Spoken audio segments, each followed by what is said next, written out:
I'm doing fine, I'm feeling great. You're not my fan, you can't relate. Straight talk going, stays not safe. Before you cross me, look both ways. Leaving the scene with no trace, none in my league. You out of place, I'm not at the top, I'm outer space. Can't eat with us, we're out of place. I'm doing fine, I'm feeling great. You're not my fan, you can't relate. Straight talk going, state to state. What's going on, guys? It's your host, your boy, George Mackay. Now, when this one drops, it'll be sometime in August, maybe September. I'm not sure yet, but it's an amazing conversation that awaits. Please help me welcome back to Straight Talk Wrestling. 2 years since he's been on the show last. The one, the only, the current, reigning, defending PCW Cruiserweight Champion, Vaughn Vertigo. How are you, sir? Good, man. How are you? I'm Can't great, believe it's dude. been 2 years. Crazy. I can't believe it either. Like when It's like I saw you last week, you know? Well, we did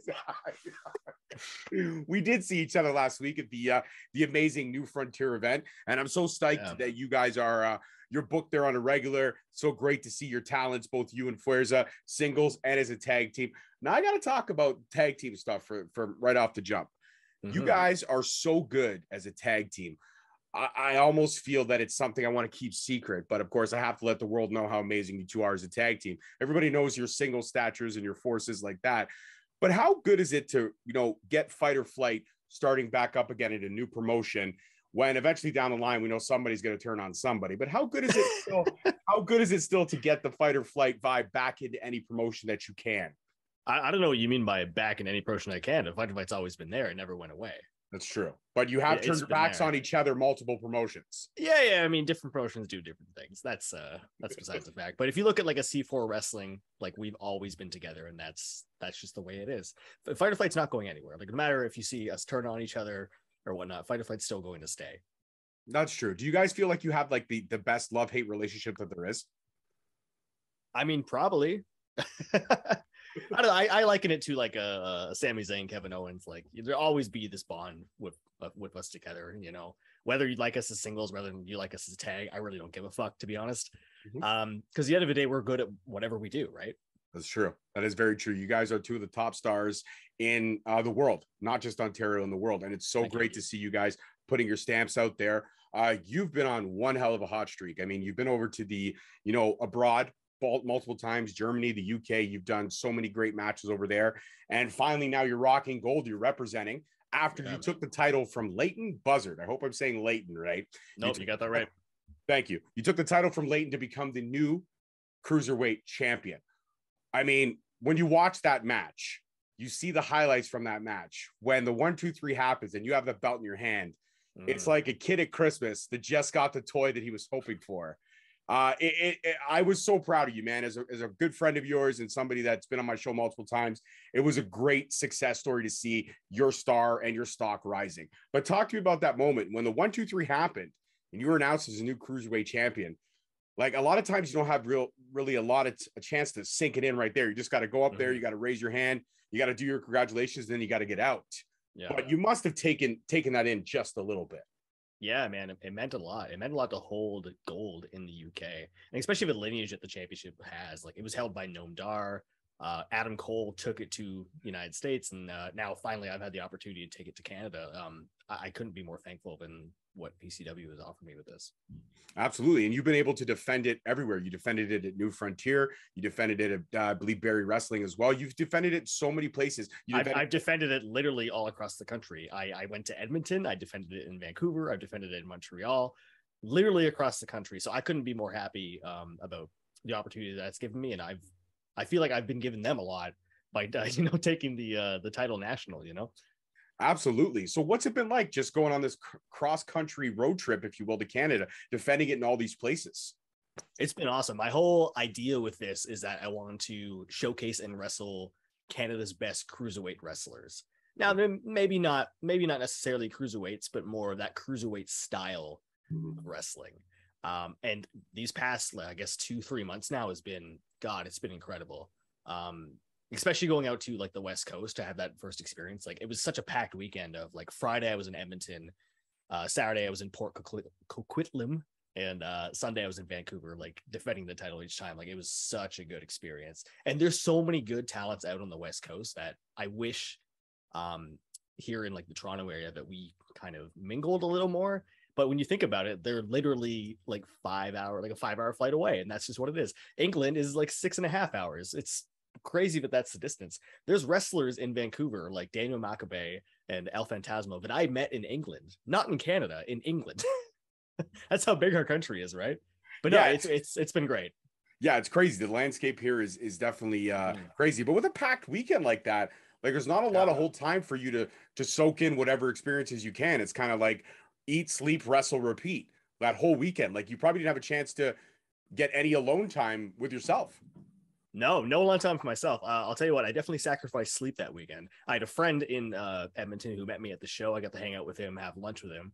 And then when I was in Vancouver, I got to see a friend before the show there as well. So I didn't really get to do any, sightseeing or traveling or whatnot. But that just means I'll have to come back. So Absolutely. You'll have to go back and keep defending this.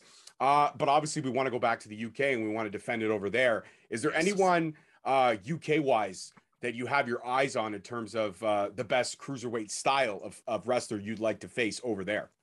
Ooh, oh man, there's quite a few options. I think Daz Black is a really good example of what a cruiserweight wrestler is coming up. He's out of Insane Championship Wrestling in Scotland. He's another. I had a match with him actually in March in Air Scotland when I was there. But it was kind of in front of like a smaller, like that wasn't actually smaller. It was actually a pretty good crowd, but it was a family crowd. I want to do it in front of like a hardcore like wrestling fan crowd, that like really complicated like high flying type wrestling match. I think we would kill it. There's other guys like Nico Angelo. I would love to do more with Joe Lando, anybody from the CPF group over there, which is Mayhew, Callum Newman, Joe Lando, and Danny Black. They all work in like the progress area kind of thing.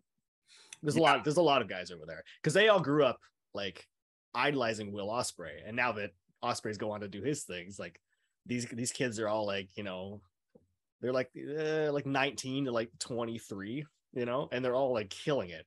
So I'm curious to see like where they're going to be, in a couple of years.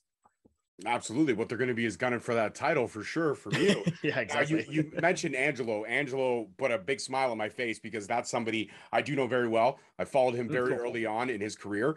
And I think you two would have a dynamite match, but I don't think it could just be one match. I don't think you two are due for one match. I think we have to have a story arc here. We have to have the beginning. We have to have a middle, and we have to have that culmination. Like I look at pro wrestling these days, especially the great thing about being involved now in the Ontario scene as a commentator is the story arcs that I can actually see building. I could see these indie promotions putting a lot more investment and time into building these story arcs because now the shows are happening more frequently. We have that power to kind of build these story arcs. From somebody like yourself who has that film background like me, isn't it great to see that these indie promotions now are kind of almost writing for YouTube or for, independent wrestling TV, like a Raw or like an AEW, like building these story arcs? As a performer, that's got to be exciting.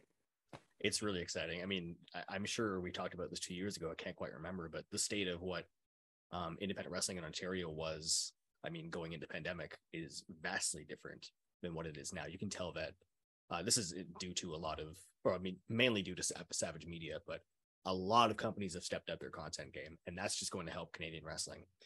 Pro Wrestling Ontario in particular, and New Frontier have been like the forefront of putting content out like almost weekly. And I think that's key to getting eyes on Canadian talent, right?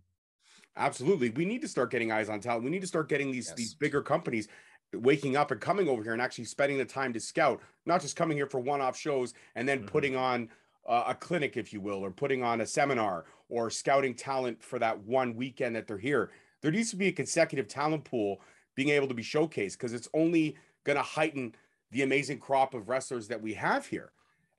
Don't you think it's about time that, the governments, we want promotions to work together. What about the governments? Like, let's just the prime minister get his head out of his ass for 2 minutes, and the president, maybe, in between when he's dozing off, maybe they could sit down and they could just, hey, why don't we allow these people to have an opportunity instead of when you guys go over there, you get banned for going to do a $20 wrestling show because you're apparently stealing somebody else's job. Like, it blows my fucking mind. Does it not blow yours?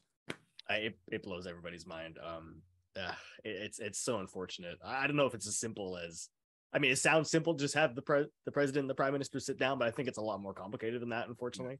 Yeah. I don't know what it's going to take to change that, unfortunately, but this is just what we deal with being Canadian wrestlers. It's not impossible, you know. Look at Ethan Page, look at Josh Alexander, look at RJ City, look at Mike Bailey. Even before that, look at Zayn and Generico. Like they made it happen. We just have a lot more work to do, unfortunately, and that's why I've been putting so many hours into an investment into Europe, because there's such a good talent pool over there. But you know, everybody knows that the United States is where all the talents come from. Unfortunately, this is what it is. That's true. That's where you have to make it, right? Yeah, that is. It's the same thing with like the film industry. You can have a budding career as a CBC actor, yeah, and still have to work a full-time job, or you can go over to the States and you can, you know, strike it big. Like you look at so many great Canadian actors and musicians, but they all have. I was going to say bands as well. Look at bands, like they'll avoid touring the US. They'll just go tour Europe instead, right? Because of all these legality issues. Yeah, and well, they can make a lot more, but plus also certain genres flourish more in the European side than they would in the North American side. Yeah. Like especially metal bands. Metal bands, you know, they have that core following here for sure, but when they go over there, they really explode. They explode over there, and they can have a very flourishing career. I know of one band in particular. They're like a punk rock band, I guess you would say, but they go over to Europe all the time, and they flourish over there more than they will here. They can't even get radio play here. It's something that blows my mind. Yeah. I don't understand it. I don't get it. I'll never understand it. But let's talk. Actually, you segued into ICW, and this is why you and we gel. You segue perfectly. I don't have to work so hard. Well, you sent me the show notes and going down them here. Yeah, that's right. No, hey, you can attest to this. I never ever take my eye off the phone, off of the person I'm talking to, and I never look at my phone. I always prep beforehand because it shows respect to you that I've taken the time, because you are giving me the time. I have to take the time to show you. That's just the way it is. You're definitely one of the most well-prepared. That's for sure. I thank you for that. I do. I appreciate that. Coming from you, coming from the Tarantino of the Ontario Indies, which we'll get into a little bit later. I have to say thank you. But ICW, all over WWE Network. Yep. Dude, I'm not going to lie, man. I could go right now up to my Apple TV. I could go to my WWE Network with my sweet little voice remote, and I could say Von Vertigo, and boom. There you go. I'm happy your WWE Network works in Canada. You must be using a VPN or something. But so yeah, I might or might not be. We'll strike that from the record. Memo to me, edit that out. But what's it like to, you know, see yourself up there in archive form on this wrestling encyclopedia? Like, this is the biggest archive of wrestling anywhere. Nobody else has the content that these guys, not even YouTube can hold a candle to what the network has. What's that like, knowing that you could search yourself on the network and bing, bing, you know, matches pop up? It's pretty crazy. God, it's wild. Like I knew going into it, I'd be wrestling for WXW, and I knew they were on the network. I didn't realize that ICW was putting out like weekly shows. So they taped every episode, like 3 episodes at a time. And I was told at the time, like, you know, it would just be a match for WWE Network. I'm like, okay, that's awesome. And I was talking to some of the guys, and they're like, oh, but the best part is if they choose your photo for like being the photo on the WWE Network. And I was like, and they're like, yeah, but your first time, so, you know, you probably don't expect anything. And then, like, sure enough, like the WWE Instagram has a photo of me. Of course, I'm not tagged because I don't know who the hell I am. And it's a photo of me like standing there in the ring. I'm like, what the hell is going on? Like, why did they pick me? But I was the main event, so that's fair. Main event deserves those accolades, man. You deserve to have the thumbnail, bro. Soak it in, man. Yeah, I think I walked away with 5 or 6 matches on the network between WXW, Progress, and ICW, which I don't know if there's anybody in recent memory who has wrestled for WXW, Progress, and ICW in the same like tour. So I'll toot my own horn on that one. Toot away. Fuck, I'll toot it for you. Toot toot, man. We'll go tugboat on it. Toot toot. Absolutely. So when I look at the Von Vertigo style, and we always, you know, I always talk about this. I always talk about leveling up. And I've noticed that you've always had the consistent work in, and you're always, the character development is flawless. The way you handle yourself, your promos, we've talked about that to no end. Your promos are top fucking notch. But you talked about content and really changing the landscape of Ontario. You say it's a credit to, I guess, the pandemic and companies or organizations here having to reshape how they do business. But in terms of where the creative juices really started flowing to put out good content, I always give credit and pay homage to Backyard Pro. I think Backyard Pro changed the landscape on how we can look at independent wrestling television here in the North. And 3 seasons, I know a 4th is probably few and far between unless monkeypox, well, it is a full-blown pandemic. Well, unless that shuts the world down again, I don't think we're due for another Backyard Pro. But knowing the success that you guys had, this whole creative community coming together to put forth this one hell of a product, which I do still watch on a regular. I got to say, like the Forgotten Property brother, one of my favorite characters. Geoff Hardy is a classic. I had Stratus on the show, like literally dropped it a few weeks ago. And we talked about Jimmy Fortino to no avail. Like I always, anytime I could talk to somebody that was involved in the Backyard Pro product, I shouted out because I fucking love it. You know, I wear the shirt all the fucking time. How many times do you see the Backyard Pro shirt? I didn't have it today. It's in the wash, unfortunately. So I had to go Wolfpack today. But what's it like? I mean, in my opinion, I think the landscape changed with Backyard Pro. I'm not asking you to give credit. I know you're a very humble person, but you have to admit, I feel like that's when the corner turned in the way we could view wrestling here. Yeah. I mean, it's not for me to say, but my intention was very much, I wanted to show everybody in Ontario and Canada to a degree that even if I put out on paper the shittiest wrestling product, but as long as the content was good and there was storytelling behind it, people would care. And that was all I wanted to do. And God, it worked. I mean, nothing compared to the first season because of, you know, timing and whatnot. Like everybody was home, they had time to watch it. I think it kind of diminished by the time the 3rd season went around because people knew what to expect, but that's with anything. But yeah, I mean, that was my goal and I think we achieved it, but I don't think it's all my doing, you know, because at the end of the day, we weren't really, it's a very like niche product. It's not, you know, a ring in wrestling. It's way more story based. Like very little wrestling, there's pretty much no wrestling in it.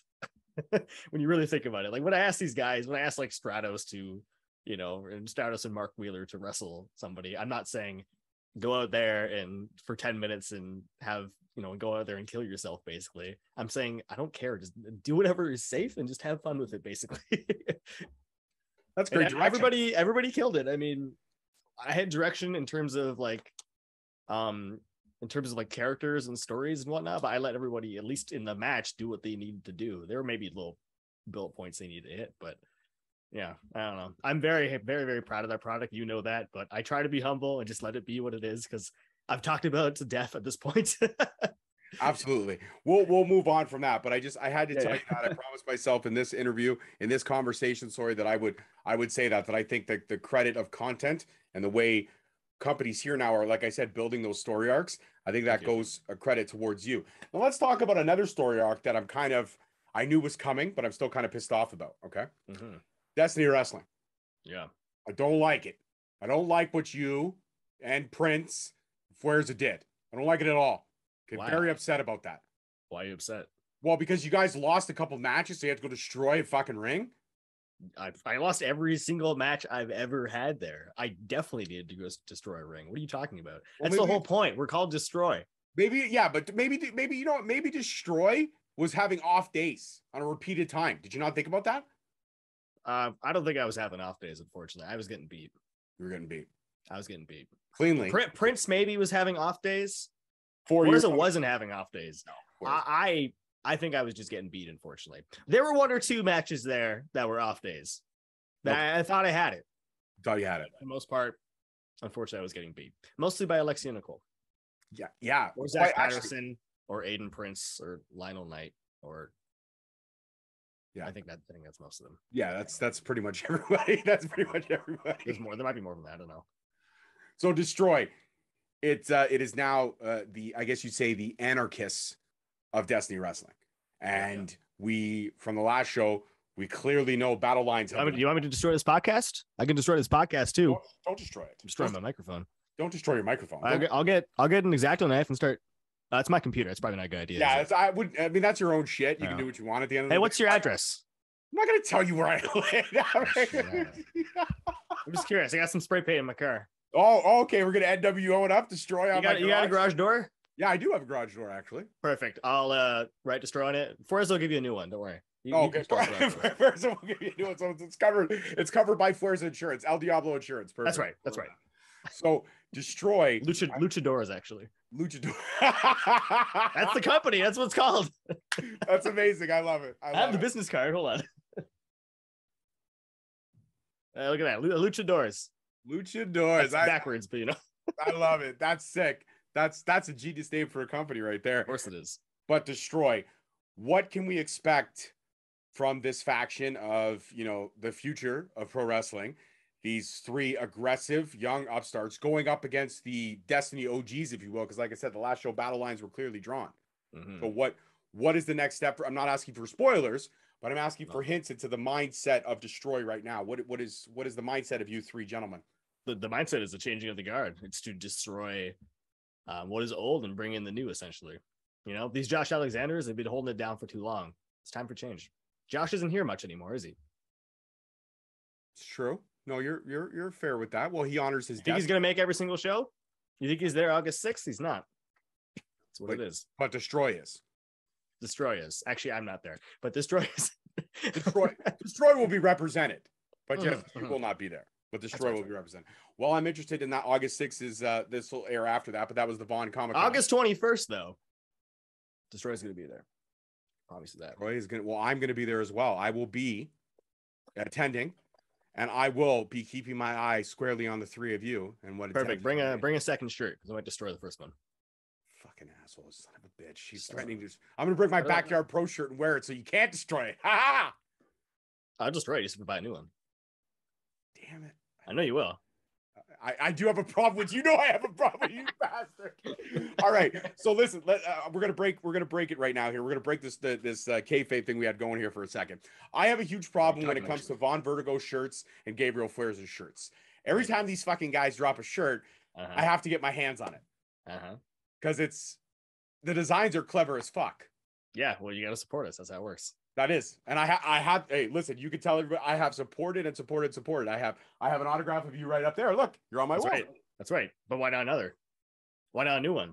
I got some sick new photos with the PCW title. Okay, then August 21st. I got some sick new shirt. I got some sick new shirts as well. I don't know if you have that one. No, I don't have that one. I don't think I actually haven't released a shirt in like 3 years, so I don't think you do. No. So then last shirt you did release though was the Backyard Pro shirt, and I bought it. It would have been that one, yeah. But that wasn't me. That was Backyard Pro. God damn it! Your name's still on it. Not my name. GF Hardy's on there. GF Hardy. Okay, sorry. Your alter ego's name is. It's like pulling teeth right now. It's insane. I'm sorry. Okay, so the next then August 21st, bring me whatever shirt you have, XXX, please. Sure. I think I have XXX. We'll see. Well, I'm sure you can make one for me.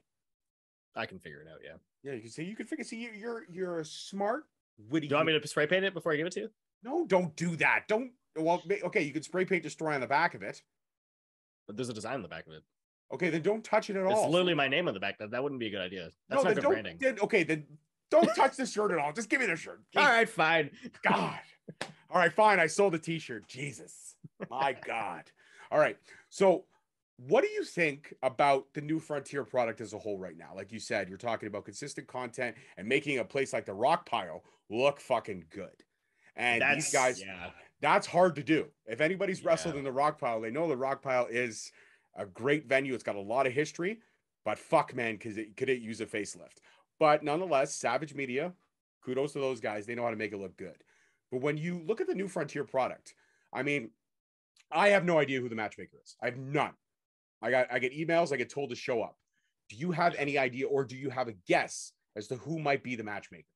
I'm not sure. Just when the matchmaker reached out to me, I was skeptical of this whole thing, mainly because they said it's going to be at the Rock Pile. And I said, there's no fucking way I'm wrestling in the Rock Pile ever again. And I was away when the first show happened, and then it popped up on Twitch, and I looked at it, and I was like, oh shit. Savage Media made it look, it looked great. Looked so good. Didn't look like the Rock Pile at all. So then the matchmaker convinced me to come in after that. No, once you I don't know who it is though. You don't know who it is. Do you have a guess? No. Do you have an idea? Well, they follow my work, so it's gotta be somebody I know. It's got okay, so it's someone. They knew I'm the PCW UK Cruiserweight Champion. Yeah, that's true. They did, and they capitalized on that for sure. They absolutely did. did. Well, they've got some big names coming to the next show. I mean, Stevie Ray is Yeah, I going to heard be about coming to the that. next show. That's wild. Absolutely wild. John Wayne Murdoch, I think it's the other one, right? Yeah, John Wayne Murdoch is the other one, man. GC Dub original, like it's Crazy. insane. It's insane. Like we're going to see that. Well, I mean, we've already seen a lot of death matches. Now, here's an interesting fact. You've wrestled in ladder matches. You've done fatal four ways. I'm not sure if you've done like the full out hardcore stuff. I know you've done a last man standing or two. If given the opportunity, not so much a death match, would you go hardcore if you had to? Oh yeah, I would go hardcore if I had to, for sure. There need to be a reason and like a story behind it. I'm not. I like watching deathmatch wrestling, but I wouldn't necessarily do a deathmatch.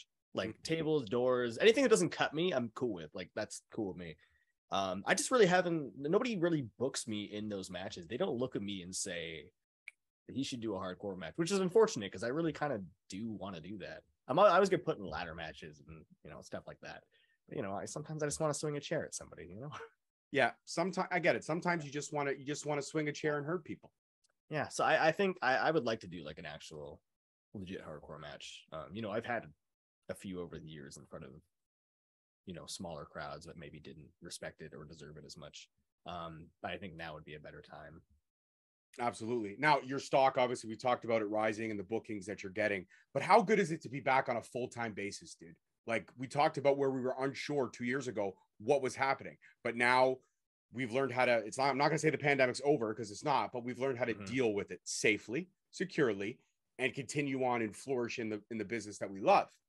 But what's it like for you being booked internationally and locally here? It's been crazy. Like you said, you defended it all over Canada.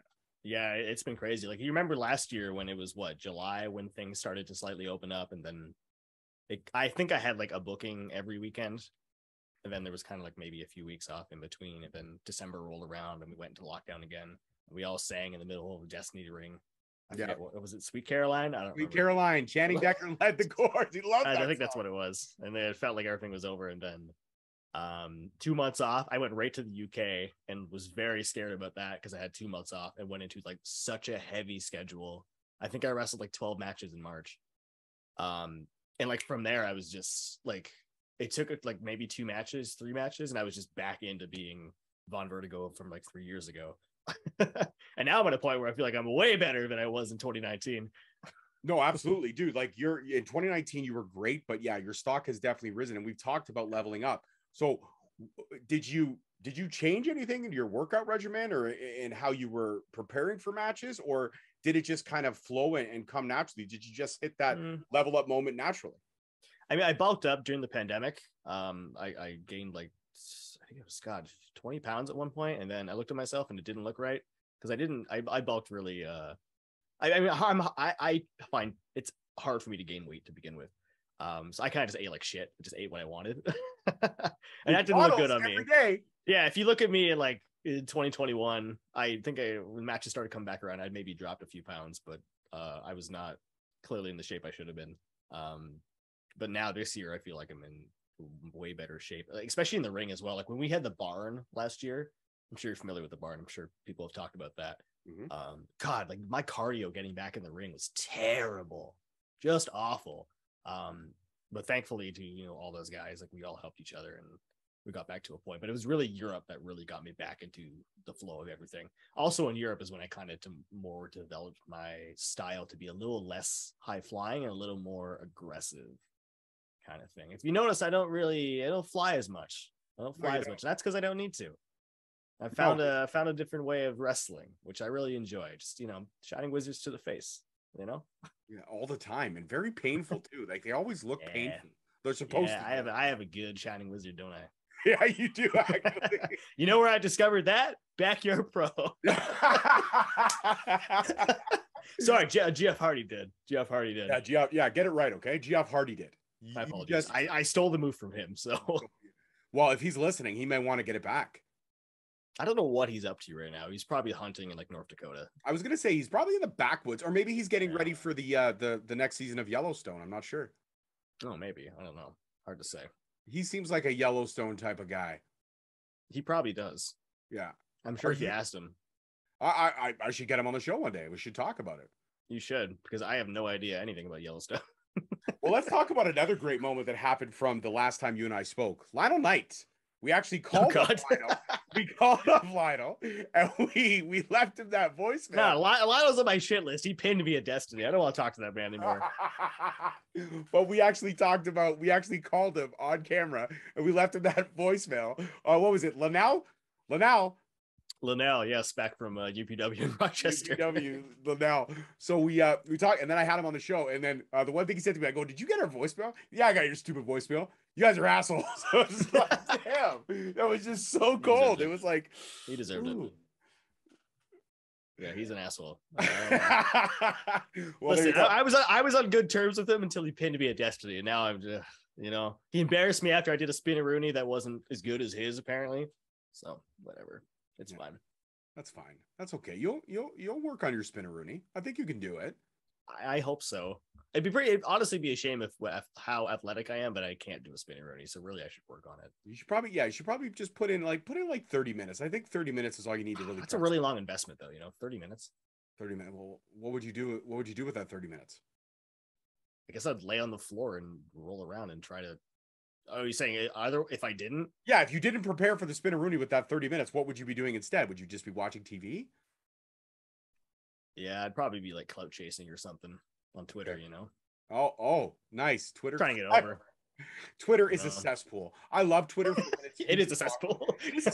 I feel like everyone on Twitter, when they go on Twitter, they just beef. Like it's just a way to start keyboard warriors beefing. And sometimes I'll drop the popcorn meme, like Michael Jackson eating the popcorn. I'm like, this is interesting. This is good.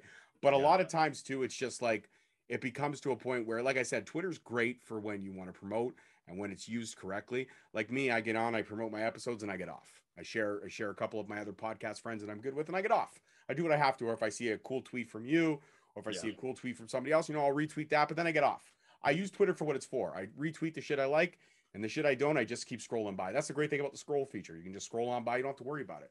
But sometimes there's stuff that catches my eyes, and I'm like, fuck, this is a train wreck. This is a train wreck. Twitter beef is that's a weird one. I try to stay away from that. You know what's worse than Twitter beef? Facebook beef. If you're arguing in a comment thread on Facebook,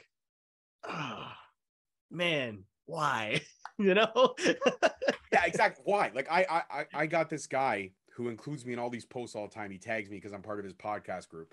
And I just I share it on my wall, whatever. But sometimes I'll go to work, I'll go out for a smoke break or something. I got like 50 notifications. Like, what the fuck is happening? And then I go to it and I see the just incestual, like just childlike behavior. And I'm like, these are grown. And the worst thing about it is you can't blame the new generation.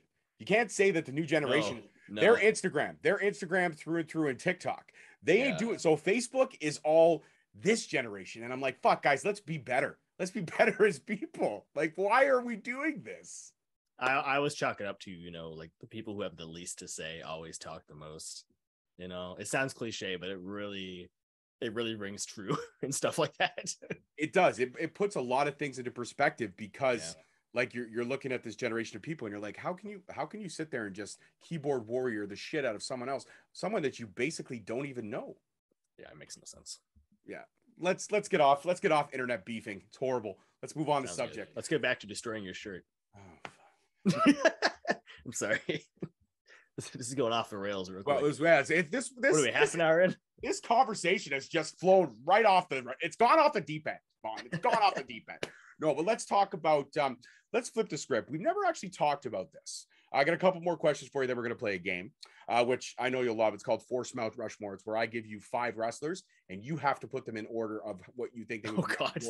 Oh, it's going to be good. God. I love it. I love it. It's a great game.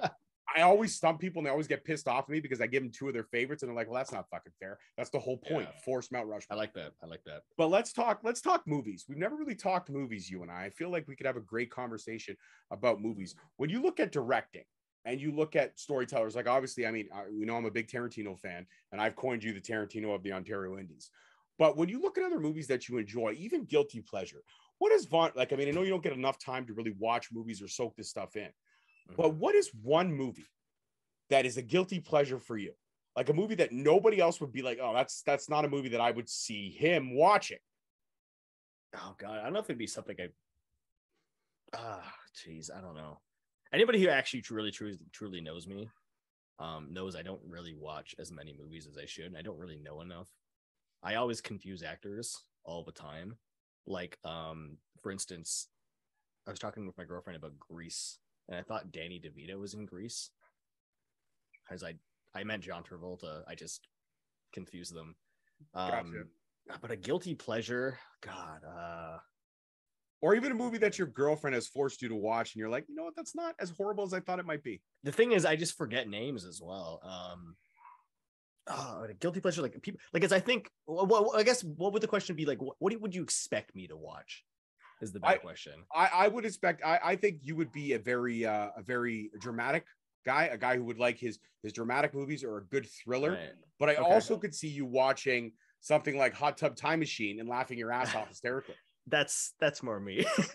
Okay. Guilty pleasure. I mean, I'd say it's more of like a comfort movie I can watch anytime. Is Hot Rod. Okay. Hot Rod. I'm solid on Andy Samberg, man. I love Andy Samberg. Oh yeah. That movie is goddamn incredible. The fact that it like bombed in the box office is such a shame. It's a goddamn masterpiece. Like same with like Napoleon Dynamite and movies like that. In terms of like dramas and like thrillers and stuff like that, I'm trying to think of like what good movies I've seen recently. Like I like why am I forgetting Jordan Peele? What's his like first movie? Oh, Get Out. Get Out's incredible. Midsummer, Hereditary, like movies like that. Oh yeah. Really Okay, good. so you're like me, you're on the same wavelength of the good mind fuck. You like a good mind. I don't really like horror. I like a mind fuck. I like thriller, more like psychological movies, I guess. So have you ever seen Vanilla Sky? I haven't seen Vanilla Sky. Is that not the movie that people said is terrible? They say it's terrible because of the ending, but here's the thing. Here's the thing about Vanilla Sky. I used to think the same way. And then I watched it again when I was in film school. And the second time around watching, I was a little older. So I understood a lot more of the dialogue of where the story was going. And then by the third time I watched, it actually took 3 times to watch it for me to actually sink it in. And I sat back in my chair and I just kind of sat there staring at the wall for like a good 2 minutes. And I was like, you know what? That movie's ahead of its time in a lot of fucking ways. Really? Okay. Huh. It's one of those movies that you really, I would recommend watching it, taking a break for a day or two, and then going back and watching it again. And the second time around, you're going to catch things that you didn't catch the first time and be like, hold on now I get it. You're going to be like sitting there with string on a whiteboard being like, okay, I get it now. This connects to this and it goes back here to this. It's a really twisted movie. And the great thing about it is that for a Tom Cruise movie, he's got range. Like he actually shows range in that movie. It's not just typical Tom Cruise. This one was a movie where he tried to step out of his comfort zone, which is why I think people hated it, because they were thinking it's going to be shit blowing up or him flying a fighter jet or him fucking being Ethan Hunt in Mission Impossible. And it's nothing like that at all. Yeah, I feel like that's one of those movies that you hear about it's bad and you're like, okay, well, I guess I won't watch it. Mind you, there's other movies that you hear are bad and you're like, I really do want to watch it. I feel like people thought that way about like The Butterfly Effect as well. Like people didn't like that movie. I think it's great. I think it's phenomenal. Yeah, the Butterfly Effect. The Butterfly Effect was decent, but at the same time, for me, the Butterfly Effect, it under-delivered on the ending. I was just like, oh, okay, that's fair. That's fair. This is a subpart from the build of the story that I loved so much about it, and then you get that ending. It's like they either ran out of money or they ran out of time. It's like, guys, we're supposed to be 2 weeks away from closing this fucking thing. Okay, here, end it. You know? Yeah, that's fair. It's not something that I could see, but for me, I mean, I'll be honest. One of my favorite guilty pleasure movies that I could, if you said to me, George, let's watch a movie right now, Holes, Disney's Holes. Holes is good. Holes reminds me of like grade 6 though, because I think we watched it in grade 6, and then man, it was one of my favorite books as a kid. It was good though. That and The Giver. Well, the book's way better, but The Giver is also another like one of my favorite childhood like school books. I was forced to read it, and I fell in love with it. And the movie came out, and I was like, the movie's not so bad. It's not as great as I thought. You already knew the story. That's fair. Yeah, you already knew the story, but they because that book is so long, you had to crunk down like this 600-page epic into like a 2-hour movie. It's hard to fucking do that. Yeah, no kidding.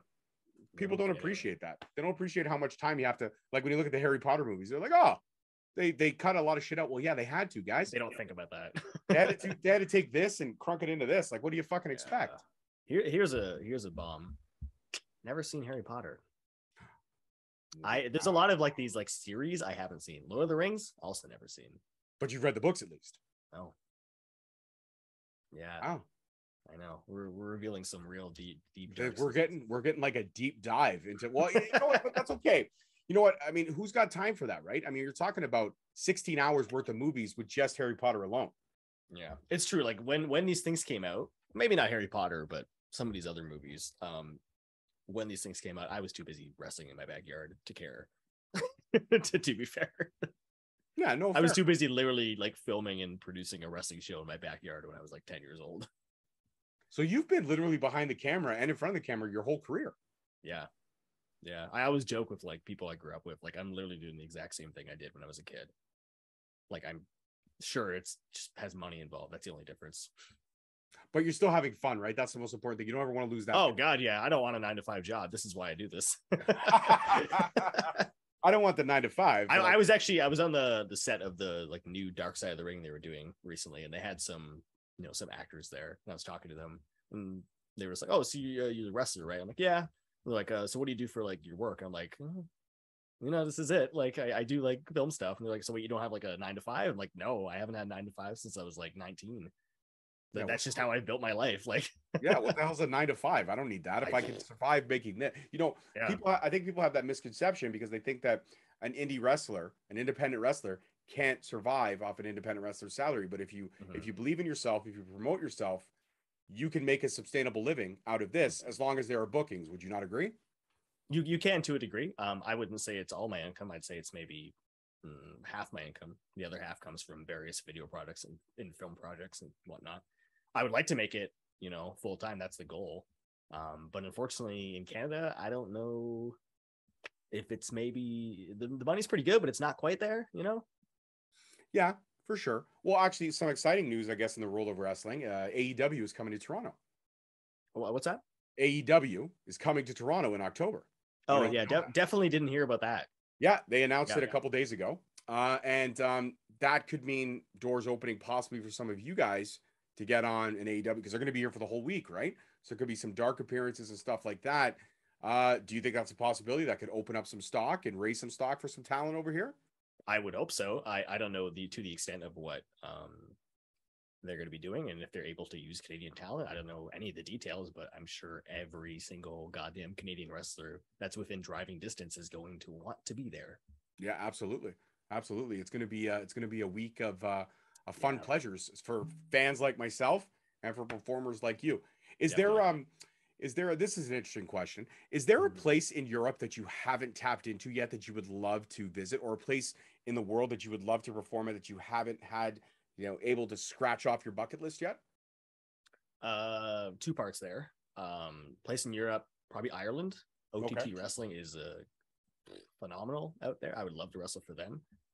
Place in the world I just want to scratch off my bucket list. This goes to wrestling as well. Either because I want to go to every country to wrestle, but I also just want to visit. Either New Zealand or Japan for sure. Japan is on everybody's wrestling goal list. That's nothing crazy. But New Zealand actually has a good wrestling scene as well, and people don't really know about it. I don't know about it. That's interesting. Who we got representing? Like who are the promotions to keep an eye on there out in New Zealand? I think New Zealand Pro Wrestling is the main one. I'm trying to remember the other ones. There's a guy I wrestled in Southside Wrestling, NIWA, NIWA, who was from New Zealand. And I kept up with him a little bit. He posted about like all their shows, and I'm like, holy shit, there's a lot of people with these, and they're good production too. You wouldn't know about it because it's in goddamn New Zealand. This is true. Like true. People don't really know about Australian wrestling. New Zealand is even farther. Well, I know a little bit about Australian wrestling. The only reason I do is because I actually interviewed a couple of wrestlers coming up from Australia. Yeah. So I do know about the scene over there, but not enough to say I'm an expert. I'm far from it, if anything. Yeah. But it's amazing that all these little cities have their niches. All these little countries, have their niches and their guys. When you look at focusing back on Ontario for a second, when you look at the crop of talent that's over here, and it's fucking impressive. If you could pick like the next man up, we talked about Josh Alexander, we talked about Speedball Mike Bailey. Looking at the crop as a whole, if you could pick like the next person who you could see maybe really stepping forward and being that, top tier guy in Ontario or girl, who would you throw out? A name or two you would throw out? No pressure, of course. And if you throw it yourself, that's okay too, because you wouldn't be wrong. God, it's a really big question because it depends if you're looking at like the newer wrestlers coming in, or you're looking at the wrestlers who are more established and more veteran wrestlers who are looking to take over the Josh Ethan Page spot. Where, because if you're looking at that, like the kind of mid to high level, which is like myself, whereas a Mark Wheeler, Alexia Nicole, Jody Threat, people that are mainly basically backyard pro. Any of them really? I'm trying to think of like newer talents. Like Johnny DeLuca, I think is a really, really good one. Evan Greenaway is another guy who's absolutely killing it. And then you know, there's guys in Ottawa like Junior Bonito, McCrae, Hot Stepper, even Johnny Taco, a guy I wrestled in Montreal. I had his 11th match. Like, he's doing great. He's gonna be something one day. Robbie Cosmos, I wrestled him a few weeks ago. God, he's incredible. He feels like the next Mike Bailey. There's a lot of really, really good wrestlers coming up, you know? So it's an exciting time as a performer and as a fan. Definitely. That's good.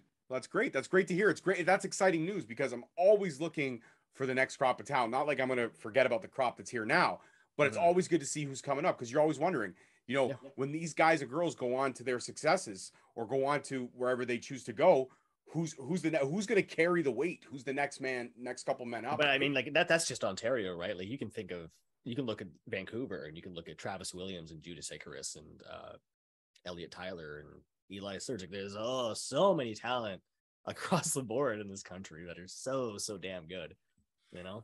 We just got to figure out a way. We got to figure out a way to get more eyes on the stuff over here, because it's too damn good. Yeah, that's the truth. Money talks. Ideally, we have a promotion that either is central in one spot and flies everybody, all the best talent, to one spot, or they travel the country, and that's a far travel. Have you like when you went to Edmonton, did you obviously flew, I'm assuming, right? Yeah. But have you ever done that drive? No. From here to there? No. Longest drive I've done is like 18 hours, and I think that was to North Carolina. And how was that? That wasn't for wrestling. That was for like leisure. It was fine. It was fine. Not too bad. Was it nonstop, or did you have a stopover? No, I had a stop, so I broke it in 9 hours each, basically. Oh, that's all right. You had a good sleep. Yeah. Did you stay at the Bates Motel? Of course. Absolutely. You have to. I'm cheap. Of course I stayed there. Of course. Oh yeah, that's true. No, yeah. You're the guy that walked in and was like, hello. Sorry, I'm cheap. Von Vertigo's not cheap. Yeah. I hello, my cockroach friends. You see this sweater? Free. That's why I'm wearing it. and because I represent Let's Wrestle. Wow. And because they make my t-shirts. That's true. Look at it. He's got it all. Like, guys, Let's Wrestle. Von Vertigo. Support. He needs to get instead of going to those 1-star hotels, we got to get him to a 2 at least. We got to get him up to the 2. Yeah, 1.5's fine too. I can deal with that. 1.5. So as long as it's got hot water, you're all right. Medium to hot. Medium to hot. Okay. Couch to sleep on. That's fine too. Yeah, I guess. All right, Vaughn. My final question, and we're going to play this game. Yes, right. When you look at your career thus far, especially the last 8 months going into 9 months of 2022, which again stock has raised abundantly. What's the goals for the rest of this year going into 2023? It's more expansion, really. I mean, if you break in my year, the first 2 months were all about Europe and just kind of trying to reintroduce my name over there. These past 3 months have been about Canada. It's been about traveling the country and trying to showcase the PCW Cruiserweight Championship and Cruiserweight style wrestling. Now I'm going to go back to Europe, and I'm hoping to God it's going to be bigger and better than it was before. I'm still trying to figure everything out on that front, but I promise it'll be good. And then, like, look at what's coming to town. Like, we have WWE coming up. We have AEW coming up. Like, these next few months are exciting. Very, very exciting. I would love to get down to the States and do more stuff down there as well. I'm trying to work that out too. Absolutely. Well, that's just more expansion. That's pretty much it. Just wrestling in more new places. So growing the Von Vertigo brand. I love it. Yes. That's short, sweet, simple, and it's to the point. All right, now it's time to play Forced Mount Rushmore. I explained the rules of the game to you earlier, but I'll explain them again. I give you 5 wrestlers of my choice, and you have to rank them from 5 to 1. 5 being the worst, 1 being the best. Usually people would say go 1 to 5. No, it's 5 to 1. 1 being the top of Mount Rushmore. Are you ready? But 5 really the worst because they're still on they're just the runner Well, up. the to top, Mount the Rush. worst out of the 5 that I Okay, that's fair. That's fair. That's All right, fair. fine. I'm gonna. Oh god, it's gonna be hard. Come on, Right. have faith, dude. Have faith. I have faith. I just feel I'm gonna offend somebody. No, you won't offend anybody. Trust me. Don't worry about it. Okay, I'm going to give you a couple of my personal all-time favorites because Okay. I always put them on my Mount Rushmores. I have quite a few favorites, but as you can clearly see behind me, I have a lot of one favorite. That would be Sting. So Sting, that's one of the wrestlers I'm giving you.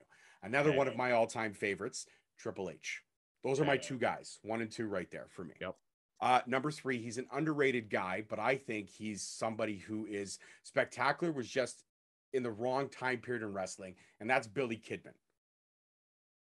Okay, so there's 3. 4 would be arguably one of the greatest cruiserweights of all time, which would be Rey Mysterio.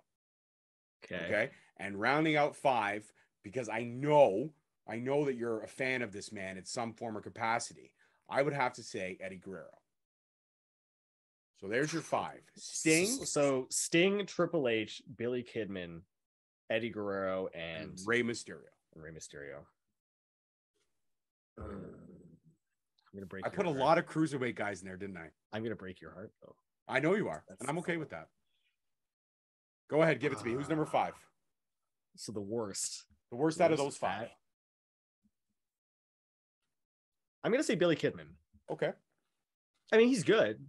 I just never really was attached to his work, and most of my Billy Kidman work I saw from him was his WWE work. I didn't see too much of his WCW work. It's too bad. So that's Sting. What do we got left? We got Triple H, Eddie Guerrero, Rey Mysterio, and Sting, right? Yeah. Number 4 is gonna be Sting. Okay. I'm sorry he's not so high. Sting's fine. I don't know. I'm sure if I grew up in your era of wrestling, I'm sure I'd have a much bigger view of Sting. Absolutely. I just don't. Absolutely. Fair enough. Oh god, these last 3 are the hard ones. That's more the issue. Welcome to Force Mount Rushmore. We got Triple H, Rey Mysterio, and Eddie Guerrero. Yeah. Okay, we'll do Triple H as 3. Because you can't deny that he's an incredible wrestler, but I don't think he had the work ethic of a Rey Mysterio or an Eddie Guerrero. I will concur. Now you got to go Ray number 2. He revolutionized the cruiserweight wrestling, and he's the smallest, biggest little man, whatever they call him. You know, like that's a really big deal, and everybody knows who Rey Mysterio is. Everybody knows the mask. Even if they don't know Rey Mysterio, they're like, "Oh, that's the guy with the mask," you know? Yes, you are right. Yeah. Number 1, Eddie Guerrero, because everything. Everything. He has everything. That's what it is. You go back, his matches are timeless as well. There's a reason we're still talking about him to this day, right? So that clarify Eddie Guerrero, Rey Mysterio, Triple H, Stang, and Billy Kidman. Billy Kidman's a weird choice on there. Yeah, I don't know if you're aware of that. No, I want to know. I want to hear you defend Billy Kidman. Okay, so here's my thing about Billy Kidman. You said you only saw his WWE work, which is unfortunate because his WCW stuff was phenomenal. I think Billy Kidman is a cruiserweight that would have worked better. He's one of those wrestlers that I just feel like he was in the wrong time period. I feel like a Billy Kidman would work better, way better now. I could see Billy Kidman having great matches with like an Austin Theory now. I just think Billy Kidman was in the wrong era of wrestling, unfortunately. That's my opinion. I think Billy Kidman was great. I just feel like he's not one of the greatest cruiserweights of all time, but in that time period of WCW, everyone talks about the Jerichos, the Mysterios, the Guerreros, for sure. But I think they slept. A lot of people slept on Billy Kidman back then, and it's unfortunate because I think he was a talent. I just, when I picture Billy Kidman, I picture like jeans, tank top Billy Kidman. To me, that doesn't feel like a well-rounded, incredible professional wrestler. There's nothing wrong with that. It just doesn't correlate in my mind, you know? That was WCW era of him though, right? That was WCW era, yeah. That's interesting. So I gotta go back and watch some Billy Kidman then. Okay. Yeah, you really gotta watch a couple. There's a couple great matches he had with, actually one of my favorite matches is him and Juventud Guerrero. Him and Hoovy? Yeah, okay. Send me a list of like a few. And I'm gonna send you as soon as we jump off, I'm gonna DM a couple, but there's a couple great matches where I was like, fuck man, he really showed sparkles of potential, just never reached that peak. Okay. But he did marry Tori Wilson, so. Is he married to Tori? I didn't even know that. Was they divorced? Tori, not anymore. Shit. Good for him. Yeah, he did. I remember seeing on the episode of Cribs when she was still like with WWE. Oh my God, Cribs. What a time. I'm aging myself. Cribs. Actually, I was watching Pimp My Ride the other day. I was like, fuck. This is a throwback, dude. What an era, man. What an era. What a time to be alive. All right, guys, that's it for this one. Von Vertigo, thank you so much. Before you go, please shout out your socials so everyone can follow the journey that is Von Vertigo. You can follow me on Twitter at Von Vertigo. Don't add me on Facebook. That's weird. Instagram at Von Vertigo. YouTube Von Vertigo. You can follow me on TikTok now at Von Vertigo. I'm trying to figure that out. Please give me some pointers. I have no idea what the hell I'm doing. Pro Wrestling Tees Von Vertigo. God, I think that's everything. I don't know if there's anything else. Any of the Backyard Pro stuff's cool too. Just go on YouTube and watch that as many times as you can, or get us to 1,000 subscribers so we can make money off of it. Thank you. Yeah, absolutely. That's true. He's right there. I'm on my way. I got 550 now. I'm doing pretty good. Nice. I think we're 850 or something. I don't know. Every once in a while, I think, yeah, I never really, I always go back. I never really look at the subscriber count. I go back and just watch my favorite episodes. I'm like, that's my hope with all of that is like 10 years from now, people watch that and like, why were there so many incredible wrestlers part of this stupid company? What were they doing? And then you just see Vaughn calls everybody, guys, we got our first commission check. Everybody gets $5. Exactly. That'd be the goal when everybody's like signed to all these companies, you know? Here's $5, everybody. Congrats. Yeah, and it's like, bro, this is $5 Canadian. Well, yeah, they pay us Canadian. Yeah, it's Canadian. What do you want? Dude? Like, we're a Canadian company. What the hell, man? I want $5 in yen, goddammit. I'm over here for, wrestling for New Japan. What the hell is this shit?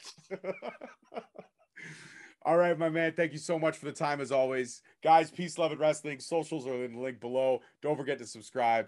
Love you all. See you next time. Peace. Thank you so much for listening. Don't forget to tune in next week for another great episode on all available podcast platforms and hosted on Podbean. Also, check us out on YouTube at Straight Talk Wrestling, on Instagram at Straight Talk Wrestling, on Facebook at Straight Talk Wrestling, and on Twitter at _Straight Talk. And if you feel the need to buy some sweet merch, check us out on ProWrestlingTees.com. Leaving the scene with no trace, none in my league. You out of place. I'm not at the top. I'm outer space. Can't eat with us. We're out of place. I'm doing fine. I'm feeling great. You're not my fan. You can't relate. Straight talk going state to